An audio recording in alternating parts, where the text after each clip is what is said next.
So most guys that lift weights suck at running, and most guys that run suck at retaining muscle. But what if I told you you could have both? You could be strong, you could be jacked, and you can still run fast. The problem is that most guys try to combine running and lifting the completely wrong way. They either lose their muscle, they're slow as molasses, and you continue to burn out. But if you do this the right way, you'll be running faster and be able to keep all of your muscle and your strength. So by the end of this video, you're gonna be able to understand how to run faster, balance lifting, avoid common mistakes, and get that hybrid athleticism that you're chasing. And these are the common mistakes that most men do whenever they're trying to combine running and lifting. You have a bodybuilding split training routine, and then you try to plug in random run workouts. You think that running itself is gonna help you improve your endurance. You have no idea at what intensity you should be doing, which leads you to continue to be drained, burnt out, and gets to injuries pretty quickly. You have no idea how to fuel for your nutrition.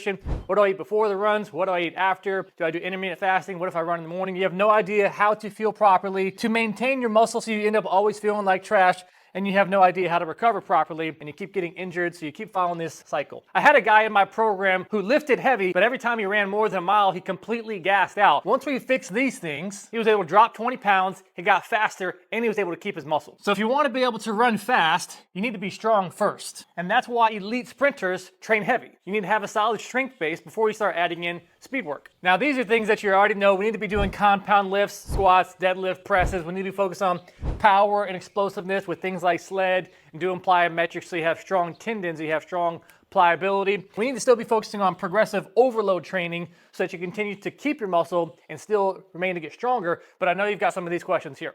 Should I be keeping my tempo work, or is that going to fatigue out my legs too long?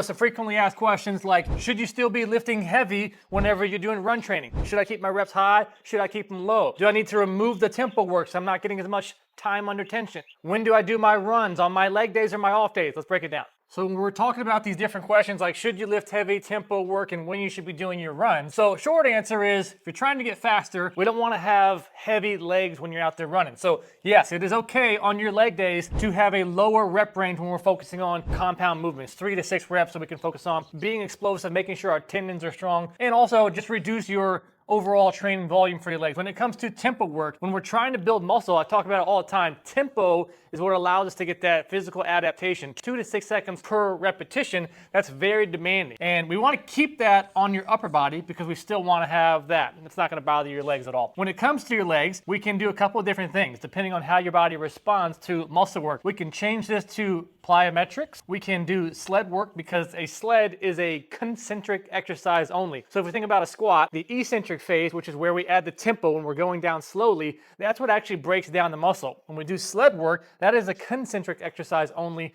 so it's not as physically demanding on your body, meaning it won't get you as sore. And you can reduce the reps and the time under tension. So those are 3 different choices. And when it comes to your actual leg days and when you should be doing your speed work versus your recovery runs, keep it simple. If it's a focused leg day, your leg is going to be a little bit more tired, so you want to have that be on a zone 2/recovery run day so it can kind of flush that stuff out. If your leg's got a bunch of lactic acid in there, we want to use that recovery to kind of get it out. Now, what do most guys do? When you first start off running, you just go out and run as hard as you can every single time. And I'll go ahead and tell you, that's the #1 way to stay slow, get injured, and gas out, because you need to be training different training zones. So let's talk about how to find your different training zones. We got zone 2, we got threshold, and we got speed/sprint work. Now, zone 2, you have been heard this to be called easy run or aerobic base or aerobic capacity or anything endurance related. That's what zone 2 kind of is known for. And you want to think of this kind of like your engine. If you don't have an engine for your car, you want to kind of think of this as like your engine. If you don't build your engine, you're never going to improve your endurance. So let's talk about how to find your zone 2. So first thing, in the most simple, practical way, is 180 minus your age is going to give you your zone 2. Now, depending on your fitness level and if you're sick and you're at peak capacity, this could go anywhere from plus or minus, call it 3 to 7. And that's why it's important to have a range whenever you do your zones. You can have it from here to there. And the best way to do this is to plug it into, I personally have a Garmin watch. That's the best way to do it. Plug it into your watch. If you don't have a Garmin watch, just use the talk test or like a RPE level. If you're able to talk in full sentences, you're probably at a zone 2. If you can't speak in full sentences, your intensity is probably too high Or next level is nasal breathing. When you're in zone 2, you should be able to only breathe through your nose. Lips are completely sealed. If you start to have to breathe out of your mouth, your intensity is probably too high as well. Now your threshold pace, that's where it hurts. It's kind of like race pace. Like you can, when you're racing, like you can do it, but it hurts. So threshold, we want to be able to look at this as a form of training speed, training your top end, but not fully sprinting because you can't do that for too long. So for example, if you were to find your fastest mile, call it 6 minutes per mile, your threshold pace is probably going to be somewhere around 30 seconds to a minute over that, where you can sustain that for a little bit of time, but it's not completely all out. Or if you like percentages, this will probably be somewhere between 85 to 90%. And if you like the talk test method whenever you're running, you could probably only get out a word or two at a time. And when it comes to speed work, that's as simple as it sounds. You got to run fast. It's actually something that's good to do at the end of your zone 2 training. Not full out sprints, but to be able to have some strides that where you're training your body to have strong turnover. Don't worry, when you just follow the program, I've got all this mapped out, but I do think it's important to have good education on why we do the things that we do. The more you understand, the more you're bought into the process and the more you're going to execute. And we'll get a ton of questions about VO2 max. I do believe that this is a big measurement tool that allows us to see your aerobic capacity. We want to have a high VO2 max. The better it is, the better endurance you have, the better you're probably going to be able to perform when it comes to threshold work. So this does matter and is a direct correlation of fitness. I'm a big believer in that. And when it comes to nutrition, fellows, if your nutrition sucks, your performance is going to suck. And that's simply put. When it comes to if you run in the morning versus if you run later in the day, there is a couple different strategies of how you want to approach that. Simply put, if you're asking about, is it okay to fast before you run? If you're doing a morning workout and you're fasted, you definitely want it to be a recovery run instead of a high intensity run because you're going to need that carbohydrate fuel, especially if you're not fat efficient. Don't get too caught up in that. But here's the deal. If you're running early, you probably want to have some type of light carbohydrate, like maybe a banana, some honey, some sugar.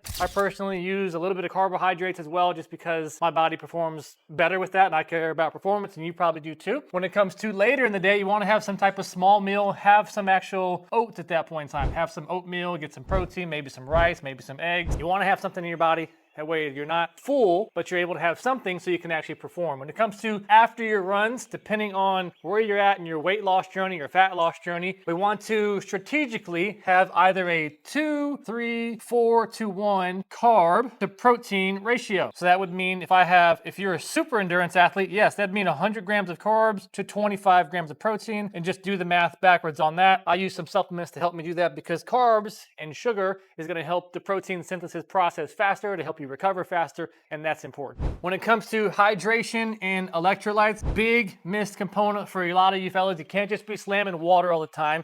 We want to be able to have magnesium, sodium, things that are going to help you recover and help you stay hydrated. Many of you know that are watching this video are already a part of our program, but we built in a plug and play system that allows you to have your strength training, your hypertrophy training. That way you can still build muscle and plug it directly correlated to our run training. If you're someone who's not a part of the program, down in the description, you can check out how to apply to get into our program. But essentially put, it's what we've talked about together, but here it is kind of laid out. We got lower body coupled with a zone 2 easy recovery run. Upper body plugged in with some speed work. Posterior chain. The framework, you can find this all over the internet. What actually matters to be able to progress is following a system and a program that allows you to progress, increase volume over time without getting injured. In order to get faster, we have to create enough stress and enough physical adaptation to force the body to change without getting injured. So we do that in 3-week increments, and then we pull back right at the tip where you feel like you're going to get hurt, you're going to get sick, you're building in volume. This obviously has to improve your time and training as well. We pull back, we have to train harder, we have to recover even harder, and then we're able to go up a little bit more. And this is why having a program and a system is way more important than just going out there and running. If you're someone who's putting in the work and you want to see results, you have to follow a plan that progresses over time instead of just following something random here. This structure is great, but this is what really matters. So we talked a little bit of education today on how to run faster and keep your muscle. The next video we're going to be dropping is how to actually build muscle while running.